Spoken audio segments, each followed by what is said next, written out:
Sebuah peraturan yang diberlakukan di sebuah daerah yang terletak di dekat kota New York memicu perdebatan, yaitu peraturan berupa larangan mengenakan masker di tempat umum. Alasan larangan itu diberlakukan untuk mencegah tindak kejahatan yang kerap kali dilakukan oleh para pelaku yang mengenakan masker untuk menyembunyikan identitas mereka. Warga di kota New York sendiri terbelah, ada yang setuju, ada juga yang menentang gagasan tersebut.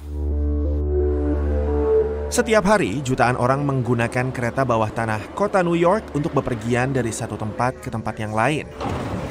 Meskipun tingkat kejahatan yang terjadi di kereta bawah tanah alias subway kota itu telah menurun, sejumlah insiden seperti aksi penyerangan dan pembunuhan meningkat sejak tahun 2019, menurut laporan surat kabar New York Times. Para pelaku seringkali mengenakan masker wajah untuk menyembunyikan identitas mereka ketika beraksi, sehingga menambah kekhawatiran warga New York akan keselamatan mereka. It gives people anonymity, and this anonymity actually increases their bravado to commit these crimes. They feel that, you know what, if I have a mask, it's going to be harder for them to catch me. Beberapa politisi lokal mendorong kebijakan yang lebih tegas. Agustus tahun 2024, Nassau County, tetangga kota New York, melarang pemakaian masker di tempat umum. Kepala daerah Nassau, Bruce Blakeman, yang memimpin upaya tersebut, mengesahkannya sebagai undang-undang. Well, there are numerous instances of where criminals were using masks to hide their identity. We had situations where they would go into stores and shoplift and commit other types of crimes. We have exceptions for a health need or a religious requirement, but other than that, there's no good reason to wear a mask out in public. Sebetulnya New York sendiri sebelumnya menerapkan aturan larangan bermasker di tempat umum sejak tahun 1800-an, yang kala itu diberlakukan untuk menanggapi aksi unjuk rasa para petani penyewa yang menentang sistem tuan tanah kala itu di negara bagian tersebut.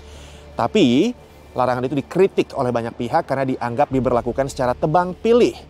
Dan akhirnya larangan itu pun dihentikan selama masa pandemi COVID-19 yang lalu, di mana masker wajib dikenakan untuk mencegah penyebaran virus COVID-19. Pakar hukum konstitusi Ilya Shapiro dari Manhattan Institute setuju bahwa larangan bermasker dapat menjadi alat ampuh untuk memerangi kejahatan. Just as anti-masking laws were a tool against the KKK, they can be a tool against modern terrorists and criminals, whether it's Antifa, whether it's some of the right-wing militias that cover their faces, or whether it's just everyday criminals and looters. Akan tetapi, para pegiat hak sipil memperingatkan bahwa larangan bermasker dapat melanggar dan merusak kebebasan individu. Anytime, the government dictates what a person can and cannot do in a public space and criminalizes the act of wearing a piece of apparel, there is a constitutional problem with that and raises a number of concerns about inappropriate government overreach into people's lives. Saat ini warga New York terbelah antara setuju agar larangan bermasker diperluas ke sistem kereta bawah tanah kota itu atau tidak. I don't think there needs to be a ban on masks. I think people should get to choose what they want to do. Unless you have a medical reason to wear a mask, you shouldn't be wearing it at all. There are people that are using them to commit crimes, to hide their identity, and it's actually causing havoc in the city. Untuk saat ini, warga New York menghadapi tantangan untuk menyeimbangkan keselamatan dengan kebebasan individu di salah satu sistem kereta bawah tanah tersibuk di dunia.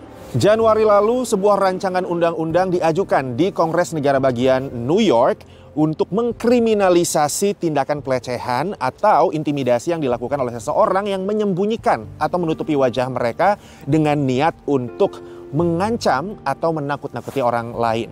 Dan tahun lalu, Gubernur New York Kathy Hochul juga mewacanakan larangan pemakaian masker, meskipun mendapat tentangan hebat dari kelompok-kelompok hak sipil dan kelompok lainnya.